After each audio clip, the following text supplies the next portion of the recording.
Nous avons le plaisir aujourd'hui d'accueillir pour cette plénière de clôture de l'axe 2 la professeure Elke Nissen, qui est professeure des universités en didactique des langues et ingénierie éducative numérique à l'université Grenoble-Alpes. Elke Nissen est une figure incontournable du champ. Elle est rédactrice en chef de la revue ALSIC, Apprentissage des langues et systèmes d'information et de communication, co-responsable de l'axe didactique du laboratoire Lidilem et co-responsable du master didactique des langues et ingénierie pédagogique numérique à l'université Grenoble-Alpes. Ses recherches portent sur la scénarisation et l'accompagnement de dispositifs de formation numérique en langue, formation hybride, télécollaboration, formation à distance, ainsi que sur les interactions, l'engagement et la présence sociale des apprenants dans ces contextes. Elle s'intéresse aussi plus récemment à la co-agentivité des enseignants et des apprenants avec l'IA. On lui doit notamment un ouvrage de référence publié chez Didier en 2019, Formation hybride en langue, articulée, présentielle et distancielle, ainsi qu'une publication récente en 2025 dans la prestigieuse revue Language Learning and Technology, Anxiety in Virtual Exchange and its Relationship with Social Presence. C'est un article qui résonne directement avec la plénière qu'elle nous propose aujourd'hui et que je recommande vivement à celles et ceux qui souhaiteraient approfondir le sujet. Sa conférence intitulée Renouveler l'enseignement de l'oral à travers la télécollaboration, renforcement de l'engagement et diminution de l'appréhension des apprenants, vient interroger l'une des questions les plus concrètes de notre colloque, c'est-à-dire comment faire parler des apprenants qui n'osent pas, qui ont peur de la prise de parole et qui sont loin de la langue cible, et comment la mise en contact avec des pairs internationaux peut transformer cette appréhension en engagement. Elke, merci infiniment d'avoir accepté notre invitation et la parole est à vous.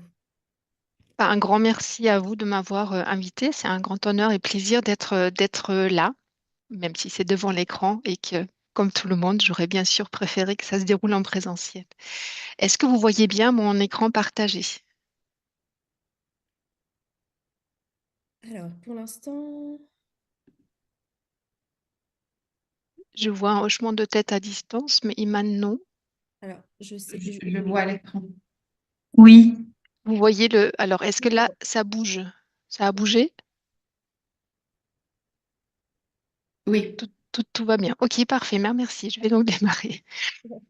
Euh, donc, je vais effectivement parler donc, de l'enseignement de l'oral à travers la télécollaboration, mais surtout les aspects d'engagement et d'appréhension ou d'anxiété des apprenants dans cette télécollaboration et le questionnement de, ben voilà, est-ce qu'on peut tout simplement abaisser l'appréhension et augmenter l'engagement à travers ce type de pratique parce que ça rentre effectivement donc directement dans les interrogations de l'axe 2 du colloque et qui ont été formulées dans l'appel à communication, donc qui s'interroge sur le fait si ce type de dispositif, comme la télécollaboration, renforce vraiment l'engagement.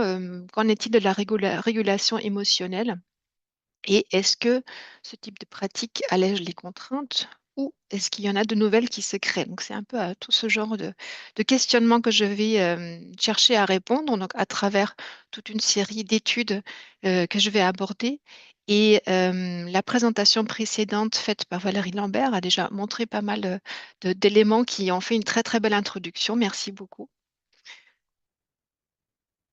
Alors, qu'est-ce que c'est d'abord que la télécollaboration? Donc, je vais d'abord la définir. C'est une pratique dans laquelle les apprenants qui sont géographiquement éloignés les uns des autres et inscrits en général dans des institutions différentes vont communiquer ensemble, travailler ensemble autour de tâches en ligne. Donc, vous connaîtrez certainement l'ancêtre qui est la correspondance scolaire et vous connaissez sans doute aussi e-twinning qui concerne le niveau de l'enseignement primaire secondaire, mais ça peut se dérouler à n'importe quel niveau et il y a un nombre exponentiel de recherches sur la télécollaboration, tout simplement parce qu'elle est aussi mise en place de plus en plus et de plus en plus souvent parce que les enseignants et les praticiens, les pédagogues euh, trouvent que c'est un type de pratique justement extrêmement utile pour faire apprendre. Alors, faire apprendre diverses choses, bien sûr. Euh, Dans le thème du colloque, on parle d'innovation. Donc, innover, c'est transformer, viser améliorative, c'est accomplir une action réformatrice et adaptative. Et introduire une télécollaboration, c'est justement introduire souvent ces aspects spontanés, le contact avec autrui, avec l'altérité, euh, qui manque souvent dans l'enseignement. Ça a été abordé, par exemple, dans la plénière de Corinne Weber. Ça a déjà été dit à maintes reprises dans ce colloque. Et donc, la télécollaboration permet de transgresser les murs de la salle de classe, cette situation interactionnelle entre pairs. Donc, elle est basée sur des principes socio-constructivistes. On va négocier le sens, on va rencontrer l'avis de l'autre, donc voir si la manière dont on fait les choses ou dont on dit aussi les choses sont acceptables, peuvent fonctionner, ou si quelqu'un d'autre ne le ferait pas autrement. On peut avoir des feedbacks, on peut construire des choses ensemble, et donc simplement en observant aussi comment font les autres, on peut apprendre aussi. Ça permet donc de pratiquer l'oral, mais aussi l'écrit en interaction, et c'est notamment précieux aussi dans les contextes hétéroglottes dont il est question ici. Et la télécollaboration va combiner la réalisation de tâches qui sont donc en général élaborées par les enseignants et qui sont toujours accompagnées par les enseignants respectifs. Et mm, elle se base aussi sur des interactions sociales, donc il sera encore amplement question par la suite. En termes d'apports, donc, de nombreux apports ont été constatés. Ici, je n'en indique que certains.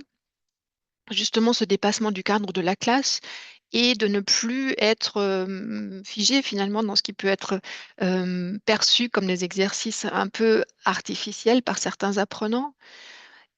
La télécollaboration rencontre en général une adhésion large de la part des apprenants. Elle favorise l'engagement cognitif et comportemental, ça a déjà été observé. Elle rencontre aussi une motivation accrue. Donc ça, peu importe l'âge finalement des élèves, que ce soit en primaire, que ce soit à l'université, que ce soit ailleurs, et aussi par rapport à des étudiants aussi bien débutants que de niveau de langue avancé. Et elle permet d'augmenter le plaisir à utiliser la langue. En termes d'apprentissage, pareil, les bénéfices en termes de développement de compétences ont été observés dans de nombreux contextes par rapport à la langue, mais aussi par rapport à des aspects interculturels, par rapport à des aspects numériques, par rapport à la formation de futurs enseignants, etc.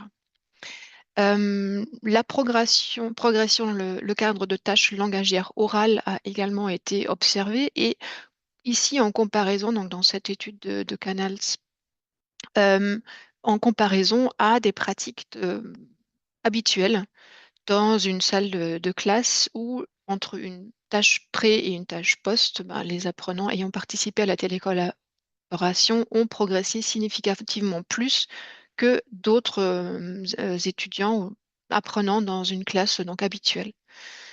Et ces développements langagiers, donc aussi de compréhension et de production orale, ont été observés dans différents contextes, qu'il s'agisse parce que souvent on a cette tendance de dire bah, il faut que nous communiquions avec des locuteurs natifs. Bah, non, pas forcément. Les apports sont aussi bien constatés face à des locuteurs qui proviennent du pays de la langue cible que face à des locuteurs en lingua franca, donc où on utilise une langue en tant que langue véhiculaire. Et il a aussi été montré que la télécollaboration permet de diminuer l'anxiété liée à la langue. Donc, pour revenir sur ce questionnement, est-ce que donc du coup la télécollaboration renforce tout simplement l'engagement et diminue l'anxiété, comme je semble te le dire, ou est-ce que c'est plus complexe? Donc évidemment, la réponse est c'est plus complexe que ça. Alors, pour d'abord vous donner un exemple de ce que c'est qu'une télécollaboration et pour vous montrer justement un des dispositifs sur lesquels se basent un certain nombre des études que je présente par la suite. Ici, c'est une télécollaboration qui s'appelle ça alors, parce qu'il s'agit de traiter un point d'étonnement par rapport à un aspect interculturel, et elle est basée, voilà, elle est issue du dispositif Le français en première ligne qui a été mis en place en tout premier par François Mangenot et Christine Develotte. Et ici sont donc en coprésence des étudiants en master 1, FLE, en didactique du FLE à l'UGA, l'Université Grenoble-Alpes, qui vont mettre en place des tâches et un accompagnement à destination d'apprenants de français qui sont à l'Université de Chypre. Et le tout s'inscrit dans un métacadre qui est donné par les enseignants, et tout ce qui est en rouge ici sur ce schéma correspond au fait à des tâches qui sont élaborées par... Donc le cadre temporel est donné par les enseignants, et puis ensuite ce sont les étudiants dans le master FLE qui vont élaborer les tâches et les accompagner à destination des apprenants à Chypre. Ils le mettent en place sur un LMS et mettent à contribution d'autres outils numériques. Donc ici, c'est un petit extrait pour montrer un bref exemple. Et donc, ça mène à l'élaboration de vidéos à travers les différentes phases qui ont été mises en place de la part des apprenants de Chypre sur un sujet, un sous-thème qui est proposé. Donc ici, c'est le sous-thème qui est choisi, faire ta vie à l'étranger. Il faut donc dire qu'ici, c'est une relation dissymétrique. On n'a pas des paires de statut tout à fait égales. Donc ce rôle, il joue un certain rôle, justement. Je vais en parler par la suite. On va ici combiner des éléments asynchrones sur Moodle, mais aussi donc, des séances synchrones, des rencontres régulières qui sont mises en place entre les étudiants à Grenoble et les étudiants à Nicosie, à Chypre.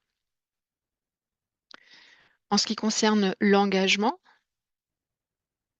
de quoi s'agit-il? Donc, on va en général essayer de favoriser l'engagement pour contrecarrer ce désengagement dont de nombreux enseignants font le constat, y compris en langue.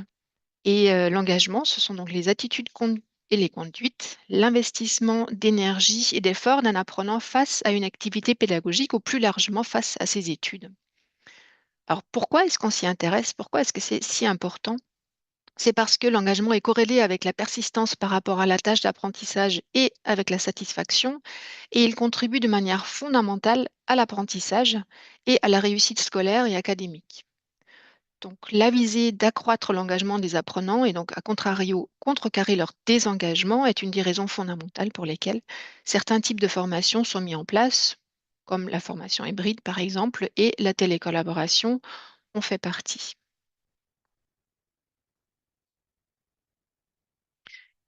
Différentes dimensions de l'engagement ont déjà été mentionnées aussi au fil du colloque. Il y a les trois qui sont habituellement mentionnés et utilisés. L'engagement cognitif qui correspond à des processus mentaux tels que l'orientation et le maintien de l'attention intentionnelle et l'effort intellectuel. L'engagement comportemental qui se réfère à la quantité et qualité de l'implication de l'apprenant dans les activités pédagogiques telles que le temps passé sur l'activité pédagogique.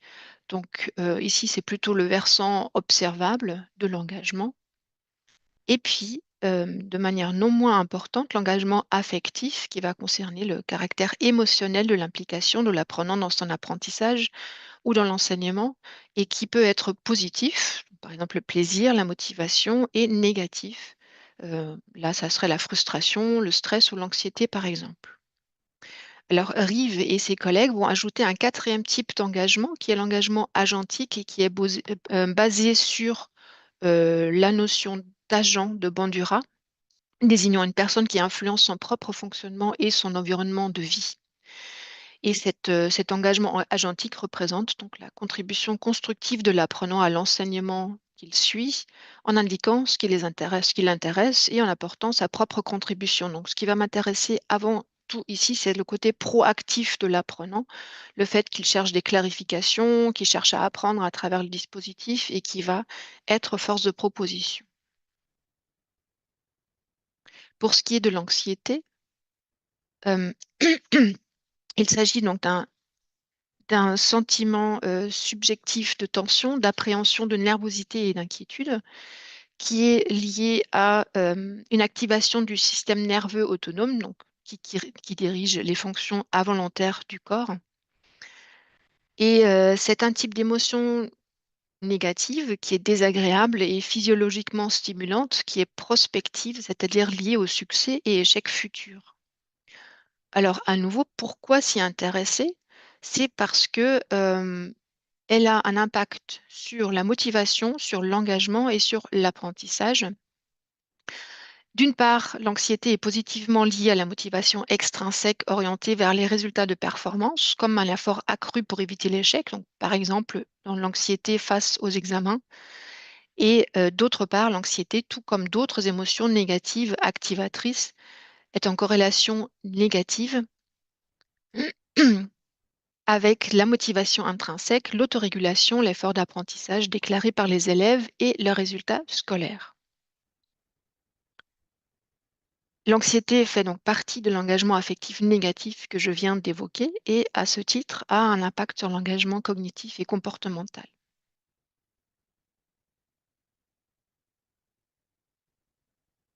Un type d'anxiété qui a déjà été mentionné aussi plusieurs fois dans ce colloque, c'est l'anxiété liée à la langue, qui consiste en l'appréhension d'utiliser la langue, qui est liée à une perception de soi, à certaines croyances et à des sentiments, et qui est surtout basée sur la peur de faire des erreurs et d'être jugé.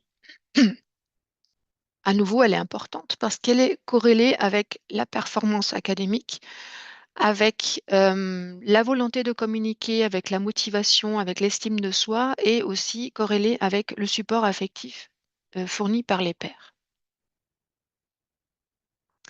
Donc, ce que je vous propose par la suite, c'est d'explorer, comme je l'ai déjà dit, à travers un certain nombre d'études que j'ai réalisées avec les collègues, qui sont en général les collègues qui enseignent aussi, enfin, qui sont les enseignants partenaires dans les télécollaborations, pour partir à l'exploration de comment ça se passe finalement avec cet engagement et cette anxiété. Donc, tout d'abord, je vous présente un deuxième dispositif très rapidement de télécollaboration parce que ce sont le premier que j'ai présenté et celui-ci qui sont généralement à la base des recherches qui sont effectuées.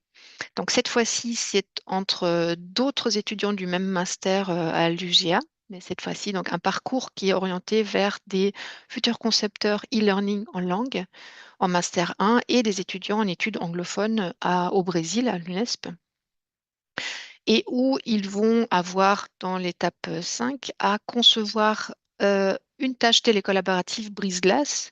Suite à cette conception, il y a un vote entre les différents groupes et c'est la tâche élaborée par le groupe qui l'emporte qui va réellement être mise en place l'année suivante, dans l'itération suivante de cette télécollaboration. Et on voit que donc les différentes étapes sont le brise-glace, l'établissement de règles pour le travail en groupe, l'analyse de brise-glace existants, un travail sur des outils souvent utilisés pour la télécollaboration, quel est leur potentiel, quelles sont les limites, et tout donc ensuite la phase d'élaboration de la tâche brise-glace et le vote, et puis un débriefing final. Et vous voyez en vert apparaître des éléments présentiels. Donc, je ne vais pas m'attarder trop là-dessus. C'est juste pour dire que finalement, la télécollaboration, donc, comme elle s'inscrit en général dans des cours existants, donc il y a toujours cette composante présentielle qui est extrêmement importante, qui va préparer, qui va accompagner et qui va proposer des éléments réflexifs qui accompagnent, donc qui encadrent et qui font aussi finalement une composante indispensable en lien avec la télécollaboration et qui en font une formation hybride. Donc, comme déjà dit, une formation hybride et une télécollaboration visent souvent l'engagement des apprenants dans ces différentes dimensions que j'ai déjà évoquées. Alors, dans cette étude-ci, qui a été réalisée sur les deux dispositifs de télécollaboration conjointement que je vous ai présentés au préalable, on a déjà pu voir que on peut confirmer d'autres études qui ne portaient pas sur la télécollaboration, je crois que ça n'avait pas encore été fait, enfin, à ma connaissance, ça n'avait pas été fait avant dans la télécollaboration. Donc, au moyen de 4 questionnaires itératifs, on a pu voir que effectivement l'engagement des apprenants varie dans le temps. Donc, ce n'est pas du tout une donnée qui est stable, c'est quelque chose qui est donc conditionné par certains aspects et qu'on peut influencer. Donc, quels sont finalement ces aspects qui influencent l'engagement des apprenants? Donc, dans cette étude-ci, qui était, elle, purement quantitative, contrairement aux autres qui vont suivre, on peut déjà voir, dans un premier temps, une corrélation qui apparaît entre engagement et présence cognitive, ainsi que présence sociale, mais aussi avec l'anxiété initiale. Alors, la présence cognitive, c'est le degré avec lequel les apprenants construisent du sens et mettent à l'épreuve des idées au moyen de la réflexion et des interactions au sein du groupe. Donc là, plus on est engagé, plus la présence cognitive au sein du groupe existe et est perçue aussi par l'apprenant. Même chose par rapport à la présence sociale. Donc cette présence sociale, qu'est-ce que c'est? C'est le développement de relations sociales au sein du groupe dans lesquelles euh, l'apprenant peut exprimer sa personnalité et s'identifier à la communauté dans laquelle il communique et agit. C'est un élément qui est un élément socle, cette présence sociale, on cherche à l'établir pour que la présence cognitive se mette en place, parce que c'est cette présence cognitive vers laquelle tend finalement toute collaboration, tout travail en groupe. Et la présence sociale, elle est composée de trois niveaux graduels et complémentaires qui sont l'expression affective, qui permet au groupe de se constituer par des interactions accordant la priorité à la dimension sociale et affective des échanges. La communication ouverte, c'est le deuxième niveau qui traduit le fait que les apprenants se sentent à l'aise dans les discussions autour des tâches à réaliser et que les interactions se font dans un climat propice aux échanges. Et puis le troisième niveau, c'est donc le plus élevé, c'est la cohésion de groupe qui s'établit quand les participants réussissent à développer une identité de groupe qui leur permet d'exprimer un désaccord éventuel dans un climat de confiance. La corrélation avec l'anxiété initiale est importante aussi, c'est-à-dire que ça veut dire qu'une anxiété qui est exprimée avant le démarrage même de la télécollaboration est corrélée avec divers aspects de l'engagement tout au long encore de la télécollaboration, ce qui semble donc suggérer que cette anxiété initiale, elle peut s'abaisser, elle va évoluer, donc elle ne va pas rester stable, je vais revenir là-dessus, mais lorsqu'elle est présente, elle va quand même conditionner en quelque sorte l'engagement par la suite des apprenants. Et donc, elle est absolument à prendre en compte.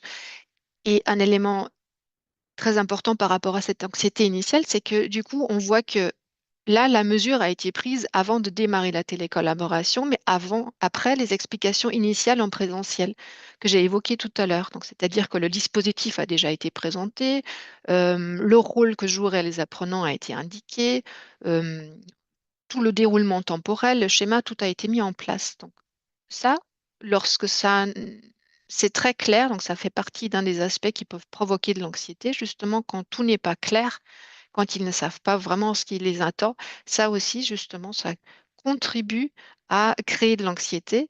Même chose quand ils se représentent ces échanges comme quelque chose d'insurmontable, de rencontrer des autres ou qui auraient peut-être un niveau de langue bien supérieur au leur, où ils n'arriveraient pas à travailler ensemble, à se faire comprendre. Donc tout ceci, ce sont des facteurs d'anxiété sur lesquels je reviendrai, mais cette phase initiale peut permettre grandement, donc avant même le démarrage de la télécollaboration, à abaisser cette anxiété en travaillant sur des stratégies, en discutant déjà sur l'anxiété qui se présente. Donc savoir que d'autres partagent la même, ça permet déjà de l'abaisser en réalité et être aussi le plus clair possible dans les indications à donner. Même chose, ça va abaisser cette anxiété initiale. Donc encore une fois, ça met vraiment l'accent sur l'importance de cette phase préalable à la télécollaboration même.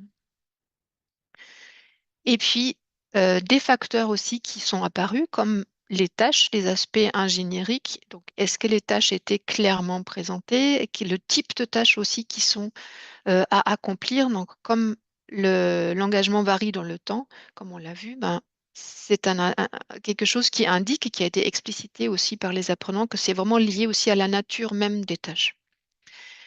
Autre chose qui est importante de savoir, c'est que souvent on s'intéresse à l'engagement, mais de manière très générique, et on ne regarde pas forcément le focus spécifique de cet engagement. Or, ici, on a vraiment proposé des items séparés pour l'engagement par rapport aux tâches, et l'engagement par rapport aux interactions, donc pour ces 4 dimensions de l'engagement que vous voyez à l'écran. Et on voit que d'un étudiant à l'autre, ce focus, il peut vraiment être très différent. Il y en a qui sont très orientés vers les tâches. Ils veulent absolument bien accomplir les tâches. Ils veulent faire ça, tout est orienté vers ça. Alors que d'autres vont être beaucoup plus orientés vers les interactions.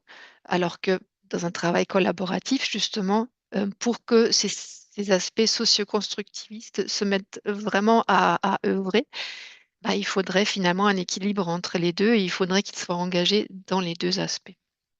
Quelque chose qui est focalisé exclusivement sur l'un ou exclusivement sur l'autre, ça pose nécessairement problème au sein de l'avancement et du travail dans le groupe. Alors, je vais rapidement évoquer encore une autre étude. Cette fois-ci, c'est une télécollaboration franco-allemande que je ne vous présenterai pas en détail, mais où chacun va donc aller vers la langue cible du pays partenaire.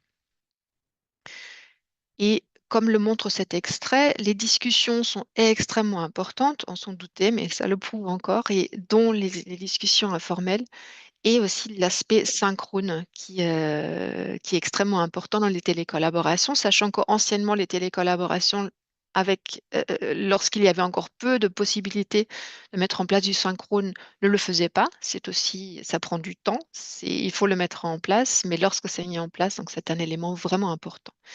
Donc ici, c'est l'apprenant qui dit nous nous sommes appelés et donc en visioconférence et nous avons choisi ce thème à l'époque. La rencontre Zoom a duré un peu plus d'une heure, je dirais. C'était très cool et enrichissant. Nous avons beaucoup parlé du thème que nous allons choisir et des questions possibles à poser, même si nous avons aussi parlé de choses plus légères, comme notre famille, notre vie, etc. Et en réalité, justement, cet aparté, ces discussions informelles sont une des composantes fondamentales aussi. C'est là qu'ils prennent vraiment plaisir à communiquer et ce plaisir de se retrouver, d'être avec l'autre, de le découvrir, ça fait pleinement partie des échanges. Et c'est ça aussi qui va construire le socle, cette présence sociale, justement, pour aussi pouvoir accomplir les tâches. Donc, c'est ça qui va, encore une fois, ces discussions qui vont être là pour établir la présence sociale et qui vont permettre d'orienter les échanges aussi vers le projet qui est allé réaliser en commun. Et cette étude-ci a à nouveau montré aussi l'interdépendance entre présence sociale et engagement. Du coup, alors, ce qu'on a pu voir dans ces études-là et dans d'autres, ce que j'ai vais dire plus maintenant que ce que je n'ai fait jusqu'ici, c'est que l'engagement des uns, souvent, va entraîner un engagement des autres.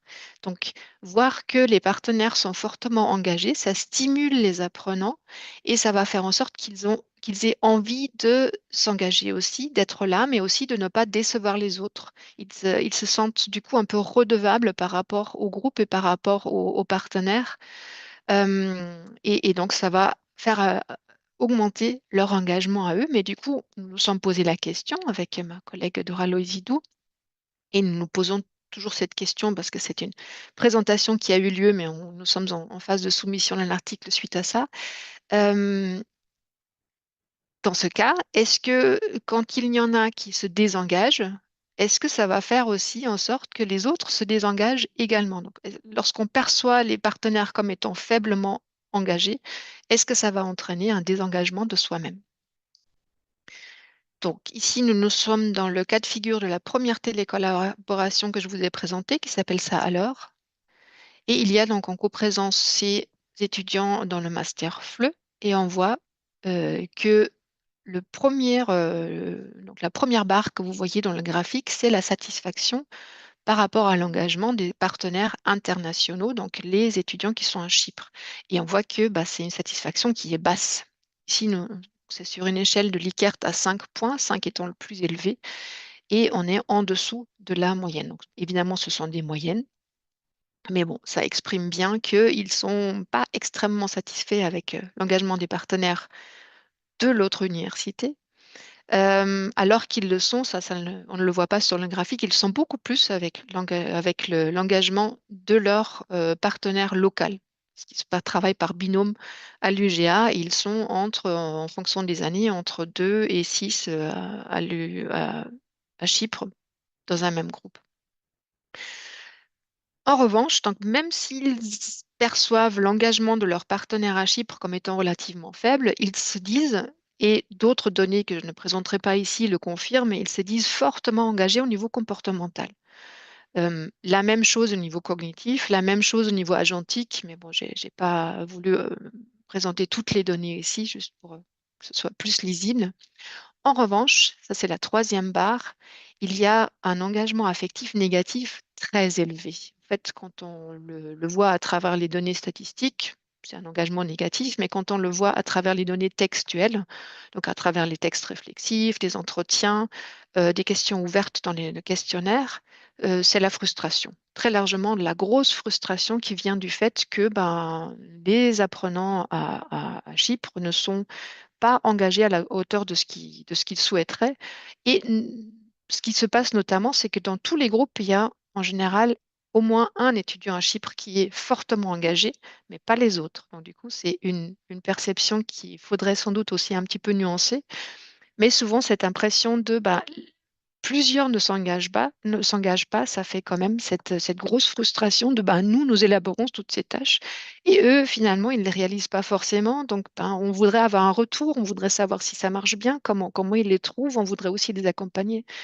Et en revanche, donc dernière barre, là, l'engagement négatif affectif par rapport aux interactions, bon, il n'est pas élevé parce que les étudiants chypriotes viennent participer bien davantage aux séances synchrones qu'ils ne réalisent finalement les tâches. Donc là, la frustration est bien moindre. Alors inversement, on voit que les étudiants à Chypre confirment plutôt que ben, l'engagement des partenaires est là. Alors c'est une moyenne, ça cache un peu le fait que dans un des groupes cette année-là à l'UGA, les étudiants à l'UGA n'étaient pas non plus engagés. C'est très exceptionnel, mais c'est arrivé. Euh, et qu'ils se disent relativement engagés en moyenne aussi, mais quand même moins que les étudiants à l'UGA, et que bon, ils sont pas réellement frustrés non plus. Donc là, on est autour de la valeur neutre finalement de notre échelle de Likert. Donc, quels sont les facteurs ici qui vont faire en sorte que les étudiants, surtout à l'UGA, lorsqu'ils perçoivent leur partenaire comme étant peu engagés, qu'est-ce qui va faire que bah, ils sentent quand même, ils manifestent ce fort engagement comportemental, ils réalisent encore une fois les tâches, ils investissent beaucoup de temps, ils proposent de l'accompagnement, ils proposent ces séances synchrones, ils font les corrections, etc. Donc, comme déjà dit tout à l'heure, c'est l'engagement des pairs, donc de certains pairs. Soit ils disent, bah, il y a un étudiant à Chypre qui était fortement engagé, c'est lui qui m'a tiré, et où c'est le père local qui était actif et qui a fait en sorte que la personne se dise, bah oui, bah, on travaille nous bien ensemble, donc bah, allons de l'avant.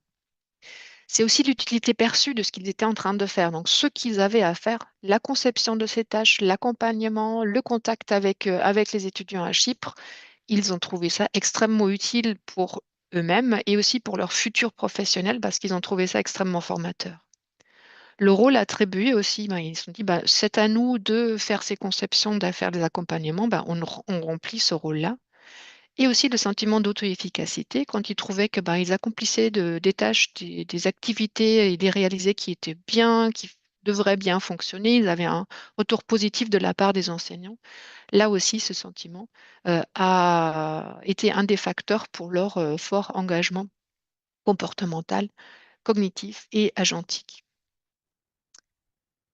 Pour les étudiants à Chypre, donc, comme ce n'est pas les mêmes visées et pas les mêmes objectifs, ce n'est pas non plus les mêmes facteurs qui vont faire en sorte qu'ils s'engagent. Donc, c'est avant tout la communication avec les francophones qui les a poussés à s'engager. C'est aussi le fait que la participation et l'implication étaient évaluées et la réalisation des tâches, et le soutien pédagogique qui était fourni, donc, que ce soit de la part des étudiants à l'UGA ou de la part des enseignants. En revanche, ce qui a été un des facteurs qui est mentionné par les deux populations comme entravant l'engagement, c'est une charge de travail élevée. Lorsque de manière générale, dans son cursus, on perçoit qu'il y a une lourde charge de travail, ben, on va souvent dire que non, du coup, j'ai pas vraiment beaucoup de temps à dédier à cette collaboration, je vais moins contribuer. à l'UGA, l'autre facteur, c'était le rôle attribué à nouveau, mais cette fois-ci, c'était de dire, bah, c'est pas à moi, étudiant aussi, de courir après les autres pour leur dire faites. Donc, ils ont parlé un peu de police, de fliquer. Ça, c'est quelque chose qu'ils n'ont pas aimé. Et du côté des étudiants chypriotes, ça a pu être l'insécurité langagière qui a fait qu'ils ne se sont pas trop engagés, justement, ou encore la thématique qui était choisie. Donc, il y avait une grande thématique qui était donnée, mais ce sont les étudiants à l'UGA qui ont choisi une sous-thématique qui était ensuite proposée donc aux étudiants à Chypre. Alors, j'ai évoqué déjà à plusieurs reprises l'anxiété. Donc, je voulais revenir aussi sur ce lien entre anxiété et présence sociale. J'ai aussi déjà parlé de cette anxiété initiale et je l'ai déjà mentionné, mais plusieurs chercheurs l'ont fait, que elle est souvent là, en fait, dans la télécollaboration. Comme on sait qu'on va se retrouver avec d'autres qu'on ne connaît pas encore, on va travailler ensemble en ligne. Donc, ce sont des éléments qui sont anxiogènes au départ. Mais donc, très souvent, cette première rencontre avec les autres, on voit que, bon, non, ils ne nous jugent pas. On y arrive. Et c'est vrai que quand on observe les étudiants qui font une télécollaboration, au début, on les voit un petit peu stressés, tous. Et puis, au bout de la première session synchrone, on voit le grand sourire qui se dessine sur le visage. Et c'est très, très caractéristique, au fait. Donc, c'est là qu'ils se rendent compte que bah, ça marche. Ils sont en train de rencontrer ces autres, de découvrir des personnes d'ailleurs dans le monde. Et même si notre public à l'UGA est déjà très international, ils en sont très heureux. Donc, cette anxiété initiale, en général, disparaît rapidement. Mais c'est le en général, justement, qu'on peut questionner et que nous avons questionné. Oups, pardon, j'ai anticipé un clic. Tac. C'est là qu'il fallait aller. Donc, on voit que cette anxiété initiale, elle est très variable. Il y a une grande variabilité interindividuelle. Ici, donc, cette fois-ci, il s'agit de la deuxième télécollaboration où c'est l'anglais qui est langue véhiculaire et 8 personnes parmi les 28 étudiants se disent anxieux au départ. Donc, les autres, soit pas du tout et jusqu'à un point neutre. Et puis, quand on regarde de plus près, parce que c'était ça qu'on voulait savoir, en général, dans la télécollaboration, on s'intéresse à l'anxiété langagière dans les recherches et éventuellement à une anxiété liée aux technologies. Là aussi, là-dessus, il existe un certain nombre d'études. On a pu mettre en avant tout le bienfait des outils et des sciences synchrones parce qu'on a ces indicateurs visuels, parce que on a plus de spontanéité, etc. On a aussi pu observer que ça, et ça a encore été fait dans la présentation qui a précédé, que ça peut abaisser cette anxiété liée à la langue. Mais déjà, ce qu'on peut constater, c'est qu'il y a 12 anxiétés différentes en réalité qui sont présentes. Il n'y a pas du tout que ces deux-là. Et il y en a beaucoup qui vont effectivement fortement disparaître. Donc ici, vous voyez le nombre de personnes qui évoquent les anxiétés respectives. Donc celle par rapport aux technologies, elle est exprimée au début par 11 personnes, à la fin seulement ou pendant ou à la fin, la télécollaboration. Donc toujours dans des questions ouvertes, ou des textes réflexifs ou des entretiens. Donc ce ne sont pas des cases à cocher, ce sont vraiment des choses qui sont explicitées verbalement. Elle va beaucoup diminuer. L'anxiété de ne pas savoir comment vraiment tirer bénéfice de ce type de dispositif pour apprendre va totalement disparaître. Elle est là au début. Un manque de clarté ressenti initialement par rapport à ce qu'il y avait à faire, par rapport aux tâches, va fortement diminuer aussi. Euh, Par rapport à l'anglais, donc, et communiquer en anglais, 13 personnes au départ expriment une anxiété, 8 le font par la suite. Et puis l'anxiété de collaborer avec d'autres, et surtout avec des personnes qu'on ne connaît pas encore, elle va être la plus forte au début. C'est 17 personnes qui ressentent ceci, et seulement 4 personnes l'expriment par la suite. Alors inversement, il y a aussi des anxiétés qui vont croître. Donc celle par rapport au temps, elle va être très présente. En fait, c'est là, quand les étudiants estiment surtout que les délais qu'ils ont pour réaliser les tâches ne sont pas suffisants, c'est là qu'ils vont devenir relativement stressés ou encore quand ils disent qu'ils n'ont pas assez de temps de manière générale à dédier à la télécollaboration. Et une autre anxiété qui croît aussi, c'est celle par rapport aux aspects ingénieriques généraux de la télécollaboration. C'est parce qu'ils avancent et parce que ça devient enfin, du communicatif au collaboratif, donc plus en plus exigeant dans les interactions. Et c'est là que leur anxiété peut croître aussi. Alors, quels sont les facteurs du coup pour ces différentes évolutions de l'anxiété? La présence sociale, à nouveau, donc c'est quelque chose qui est corrélé, mais dans les explicitations verbales, c'est aussi un facteur qui va venir augmenter ou baisser l'anxiété. Lorsque les pairs vont, par exemple, prendre en compte l'anxiété d'un des membres et dire, ben, on va parler plus lentement, ou on va de toute façon noter ce qu'on est en train de décider pour que tu puisses suivre, on va prendre notre temps pour t'écouter, on va t'aider peut-être si tu sais pas un mot. Donc tout ça, ce sont des aspects qui sont extrêmement importants. Euh,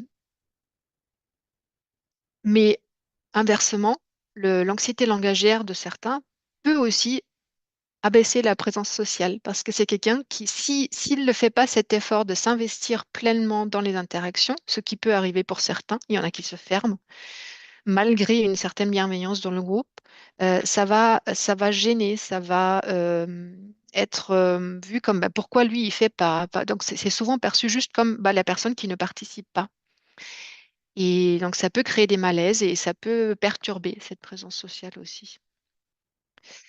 Donc, les séances synchrones, j'en ai déjà parlé, mais ce qui est apparu ici comme étant extrêmement important aussi, c'était l'outil WhatsApp, donc, que je n'ai pas encore mentionné jusqu'ici. En plus donc, de la synchrone du synchrone, chaque groupe devait choisir un outil quasi synchrone et tous les groupes ont choisi WhatsApp. Et cet outil a permis à beaucoup de groupes des échanges interpersonnels et interculturels. Il a aidé à accroître et à maintenir la présence sociale, donc à travers des «Ah, comment vous allez?» où on échange des petits événements, des «Qu'est-ce que je suis en train de faire?» Il a permis de contrecarrer l'anxiété, et surtout l'anxiété liée à la langue de certains, à gérer le travail collectif, donc surtout par le rappel de dates butoirs ou par des discussions liées à des tâches à effectuer. Et par contre, dans le cas d'une mauvaise gestion de tâches ou de mauvaise collaboration, de manière générale, l'anxiété euh, croissait quand même. Et à nouveau, dans cette étude aussi, on a vu l'importance de la phase préalable, donc qui précède la télécollaboration, pour mettre en place les choses. Alors, cette citation, juste pour vous montrer à quel point les différents facteurs en réalité sont interreliés. Donc, ce n'est pas des facteurs indépendants, mais il y a plein de choses qui sont liées. Comme dit un étudiant, non, cela n'a été possible, donc cette réalisation n'a été possible que grâce à la combinaison de tous ces facteurs, l'engagement, l'organisation du groupe, la possibilité d'être d'accord ou en désaccord, beaucoup de réflexions sur ce que nous faisions. Nous revenions sans cesse sur le document et révisions ce que nous avions fait, la créativité des membres, etc. À la fin, nous avions tous le sentiment d'avoir fait du bon travail. Ce sentiment initial que je ne serais pas capable de mener à bien cette tâche s'est également dissipé.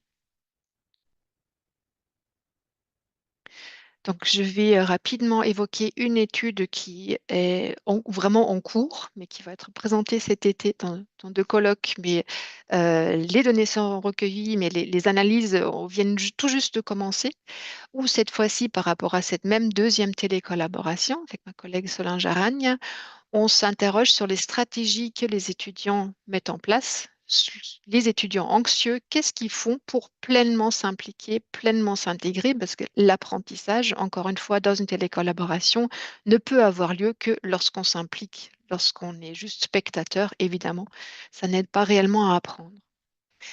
Euh, et là, on cherche à savoir aussi quels sont les outils auxquels ils font appel dans le cadre des stratégies mises en place. Donc, on voit dans le graphique de gauche que très peu ont recours à l'IA, et encore, pour autant, c'est l'IA qui est la plus souvent évoquée lorsqu'elle est utilisée, donc avant tout par les étudiants anxieux, ce que c'est encore une fois les tout premiers résultats semblent dire, c'est que c'est pour se préparer en amont, donc de manière asynchrone par rapport à surtout aux séances synchrones, ce sont des étudiants qui vont dire, bah, je vais prendre l'IA, en général c'est ChatGPT, pour pratiquer la conversation avec cet outil et me sentir du coup plus à l'aise. Ça peut aussi être pendant les visioconférences où ils vont faire appel à un outil de traduction, donc comme Google par exemple, le Google Translate, et ils vont soit prendre un énoncé qui vient d'être fait et le traduire pour mieux le comprendre, ou le plus souvent chercher à avoir un énoncé suffisamment simple dans leurs termes pour qu'ils puissent l'utiliser oralement. Et puis, dans la collaboration autour des différentes tâches, de manière asynchrone, ils vont recourir à l'IA pour structurer la tâche ou alors pour reformuler leurs propres propos pour qu'ils soient bien formulés, qu'ils soient bien compréhensibles et dans ce qui est attendu. Donc, pour conclure à tous ces aspects, en reposant la question de bah, est-ce que la télécollaboration renforce l'engagement et diminue l'anxiété? Donc, oui, mais il y a des conditions. Et en cumulant un peu les différents éléments qui viennent d'être dits, donc il y a des facteurs qui vont faire accroître l'engagement.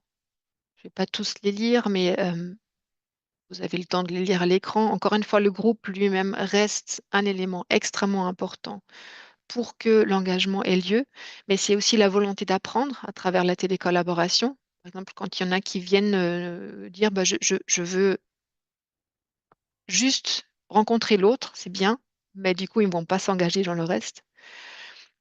L'évaluation, bien sûr, la manière dont elle est faite est importante aussi, mais aussi le fait qu'ils voient cette télécollaboration comme quelque chose de nouveau, d'authentique, de concret.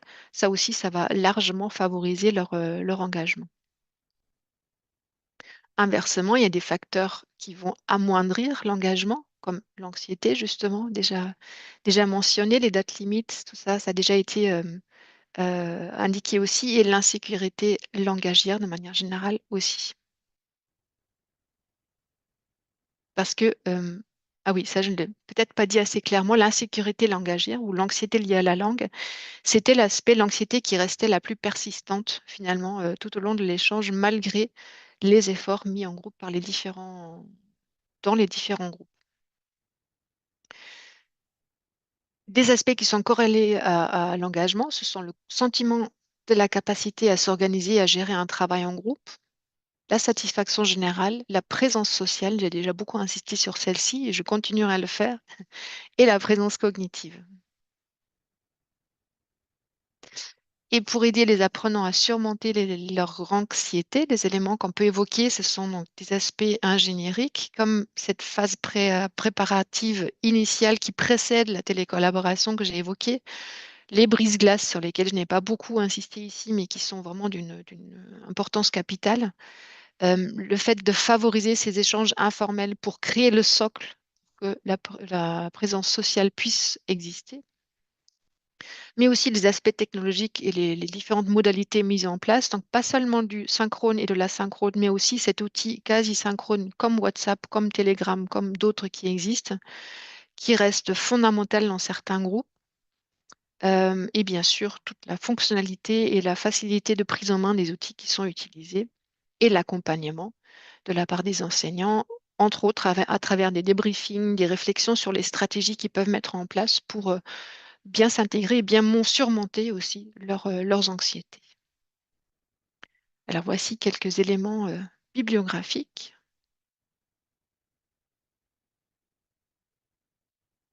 Et je vous remercie pour votre attention. Un grand merci, Elke, pour, pour votre présentation extrêmement remarquable. Je vais voir maintenant s'il y a des questions dans le chat. Alors, pour l'instant, il n'y a pas de questions. De ton côté, Georgia, tu en as? Non, je n'ai pas de questions. Alors, moi, j'en ai une. J'en ai une parce que c'est un sujet qui m'intéresse particulièrement et j'avais une question sur justement l'aspect dont vous parliez qui est l'auto-efficacité et comment vous la mesurez dans votre recherche, cette auto-efficacité de l'étudiant? Bonne question. Alors, on l'a mesuré certaines fois et dans certaines études à travers des items dans les questionnaires. Euh, êtes-vous, à travers des items dont par exemple, je me sens capable d'interagir en équipe, des choses comme ça, mais aussi à travers les déclarations. Donc, surtout dans cette étude dont je parlais tout à l'heure qui porte sur la télécollaboration, ça alors.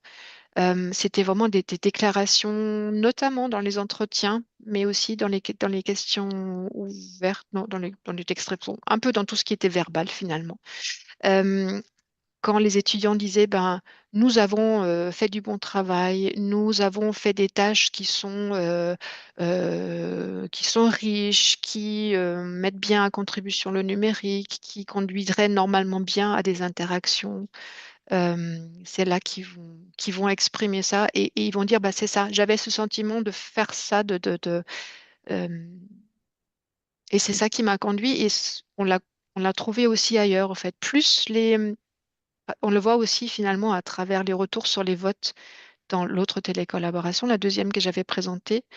Lorsque les étudiants ne reçoivent pas beaucoup de votes de la part des autres pour le brise-glace qu'ils ont conçu, ça crée des frustrations et du coup, ils vont avoir un sentiment d'auto-efficacité qui est relativement faible, qui va faire qu'ils sont plus mécontents de leurs résultats, de ce à quoi ils ont abouti dans la télécollaboration et qui va fortement abaisser finalement leur satisfaction. Là, c'est tout à la fin, donc ça baisse plus l'engagement, mais la satisfaction de l'ensemble, dans l'ensemble avec la télécollaboration va être fortement abaissée. Merci beaucoup pour votre réponse. Et j'ai une autre question, c'est est-ce que les étudiants vont justement utiliser ces outils de télécollaboration uniquement dans la classe ou aussi à l'extérieur, c'est-à-dire en autonomie, seul à la maison, enfin, avec peut-être une consigne, mais pas dans le cadre de la classe? Alors, ça dépend beaucoup des télécollaborations. Le mieux, c'est toujours de pouvoir proposer des séances synchrones pendant les séances en cours, mais tout le monde ne peut pas le faire pour des raisons de place, d'équipement ou de temps aussi. Et donc, il y a, par exemple, Robert O'Dowd, qui travaille énormément sur la télécollaboration, demande toujours à s'organiser eux-mêmes pour mettre en place les rencontres en visioconférence. Euh, donc, ça rencontre des difficultés d'organisation, forcément. Mais comme l'a montré la citation, la première citation que j'avais montrée, lorsqu'ils le font, ils sont heureux de le faire et ça contribue vraiment à cet échange sur des aspects interculturels, interpersonnels, cette découverte de l'autre qu'on encourage aussi toujours pendant les séances qui sont mises en place pendant une séance de cours autre parce que c'est tellement important, mais qu'ils prennent plus trop le temps de faire au bout d'un moment. Plus ça devient collaboratif, c'est-à-dire plus ils doivent travailler sur une tâche, moins ils s'accordent le droit finalement, alors qu'on les pousse vers ça pour vraiment discuter d'eux et le regrettent évidemment. Mais en même temps, ils trouvent la tâche tellement importante que bah, ils sont contents de la faire aussi. Donc, les groupes le font en plus ou pas, en fonction aussi de leur intérêt et en fonction de l'engagement ressenti de la part des autres. À nouveau, ça tourne toujours autour de cet engagement-là. Très bien, merci pour votre réponse. Et j'ai une question du Brésil, de Yara Moao, qui nous demande quelle est l'influence du niveau de langue dans ces expériences de télécollaboration? Euh, c- alors, c'est vrai que c'est ceux qui participent moins, ça peut souvent être ceux qui ont une anxiété langagière élevée. Mais très souvent, comme je l'ai dit tout à l'heure, le groupe parvient à les intégrer. Et comme il y a toujours une très grande bienveillance, enfin, quasiment toujours, une très grande bienveillance dans les groupes, donc ils vont quand même s'impliquer. Mais c'est pas l'unique facteur. Justement, la variété des anxiétés que j'ai montrées tout à l'heure, elle existe bien. Et par exemple, quand on a l'impression que le groupe ne travaille pas bien ensemble ou que ben, parfois c'est aussi comme dans n'importe quel cours, parfois on n'accorde pas une importance énorme à ce qu'on est en train de faire. Imaginez, vous êtes apprenant forcé ben, dans n'importe quel cours. Bon, vous allez dire, bah non, je vais dédier mon temps à autre chose. Donc bien sûr, ce sont des facteurs qui vont faire que les personnes vont euh, accorder plus ou moins de temps à la télécollaboration. Donc, ça peut aussi être des personnes avec un niveau plus élevé. Et l'appareil, quand ils ont pas enfin, quand ils ne disent pas, tiens, les autres ont peut-être un niveau de langue moindre, mais ils ont autre chose à m'apporter, ça peut arriver. Dans ce cas-là, ils peuvent aussi ne pas s'impliquer autant ou encore une fois, juste pas attribuer suffisamment d'importance à ce qui se passe dans le cadre de cette situation pédagogique. Merci beaucoup pour votre réponse. Est-ce qu'on a d'autres questions éventuellement? J'ai Non, on n'a pas. pas de questions du côté de la plateforme et sur le chat, enfin sur Non, Zoom, non? Ok, on a. très bien. Très bien. Merci beaucoup. Un grand merci, Elke, d'avoir accepté de communiquer dans notre colloque. On a été ravis de vous écouter. Vraiment, Encore c'était un plaisir. merci à vous. Merci Merci. beaucoup.